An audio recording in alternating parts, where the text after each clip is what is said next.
There's a lot of games out there, some of which you've never even heard of. That's where I come in.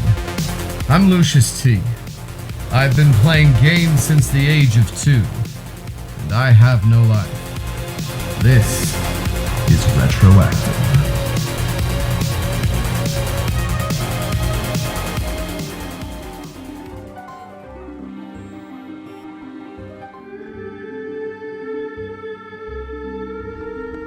Deserted. We're on the top level. Oldest archives. It's strange coming here.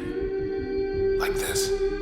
I love you. So I have a long storied history with Transistor in the few years since it's come out. I first read about it and I found out it was only going to be on the PS4, so that kind of bummed me out. I had been leaning towards the Xbox One at the time. For crying out loud, mate, bro. Could have got it on PC though, mate. I ended up getting both. I mean, Al, you and your console exclusivity master race not having to upgrade, they're doing the same thing now. You got the PS4 Pro, the PS4 Slim, the PS4 Neo, the PS4 One, the PS4 Play Tinder app. Well, that last one may not be real, but it's coming. I first played it at my buddy's house who had downloaded it, and we got, a decent amount, maybe a third of the way through. Stopped playing it. I finally got my PS4, bought the game, played it for a while, and then stopped playing it again. I don't know why. So this was a great excuse for me to go and finally beat Transistor. Transistor is a pseudo-action turn-based style game. It's very reminiscent with the style of Paradise Eve, where you get into a match and then it limits your playing field and you have to navigate around that. Essentially, you can do active action turn-based combat, or you can go into this blackened silence mode where you hear the protagonist, who's a singer who loses her voice. That's the big whole thing. She hums and goes,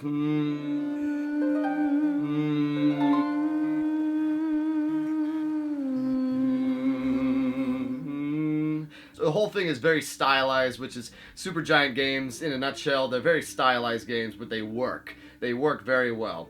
But you get into this secondary combat mode where you can plan out your attacks. So you have a certain amount of attack bar, so you can use it to walk, you can use it to use one of your various 4 different functions, and then you can watch it all play out.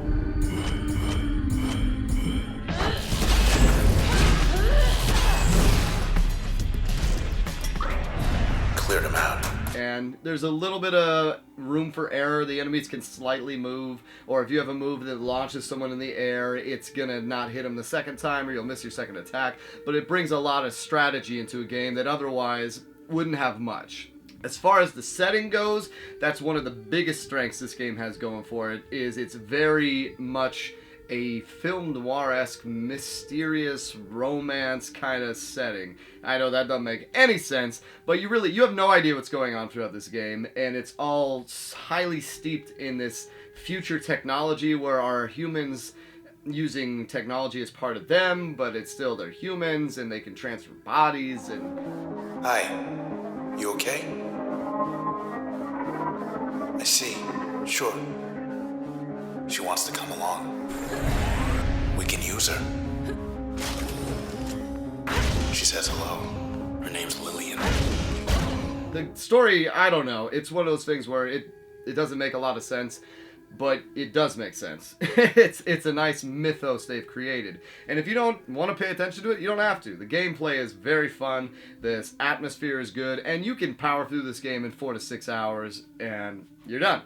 It's got a nice leveling up system. Once you level up, it unlocks additional abilities for you. So you get these things called, I really don't know what they're called, but I think they're circuits. So you have different types of circuits, and you can layer them on one of your 4 action buttons. So then depending on which circuit you have on your action button will do a different move. And then you can supplement those circuits with other circuits. So you can have a charm ability where if you hit someone, they'll become your ally temporarily. And that could be the move. Or you can add that charm ability to, say, the breach ability, which is just a standard kind of just to hit them in the back. And then suddenly you're hitting them for damage, but then you're also adding a charm. Or you have a dash ability, and one of the things that I found very helpful is adding the explosion to the dash. So you do a dash at an opponent and it does a little minor explosion. And for finishing people off, it worked great because that's one of the only moves you can use out of combat or basically when you use your strategy mode, you use a bar and then it takes a certain amount of time for that bar to refill.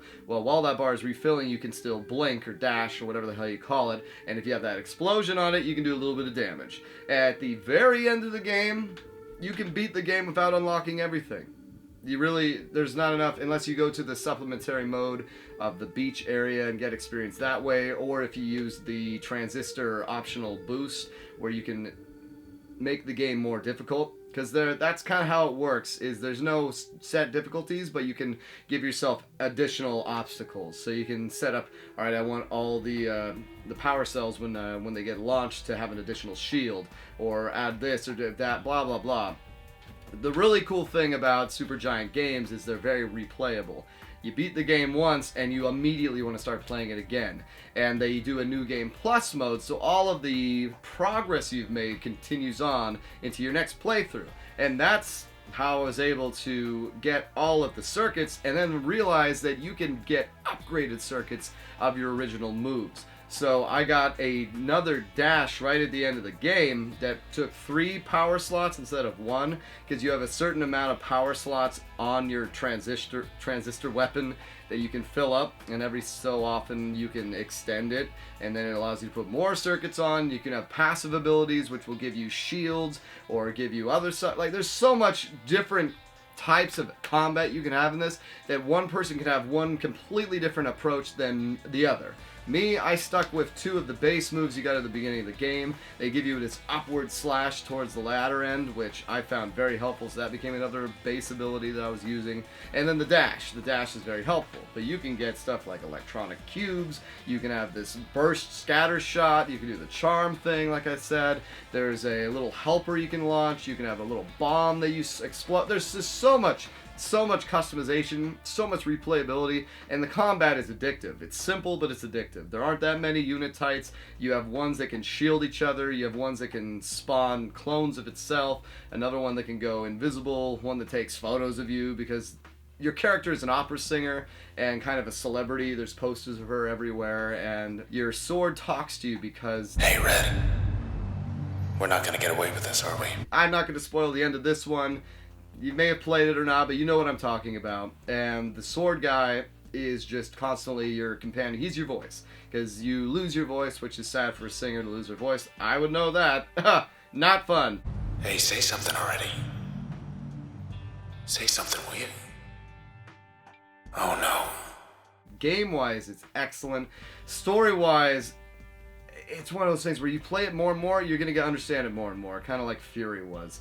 And I like this game a lot. I don't know why I didn't finish it before. I got to the point where I was at when I stopped playing the last time in about, I don't know, an hour. I also used a lot more of the planning phase than I had used previously, because what happens is when you lose all your life bar, you lose one of your abilities. So you don't die. You get them back after you touch 2 of the charge or save stations, but it has to be 2 of them. So the next charge station you find, it'll tell you unlocks. But it helps you experiment with the other abilities, because sometimes you just take damage, you lose something, it's a new boss, a new mob you're not familiar with, and you get a chance to use something else.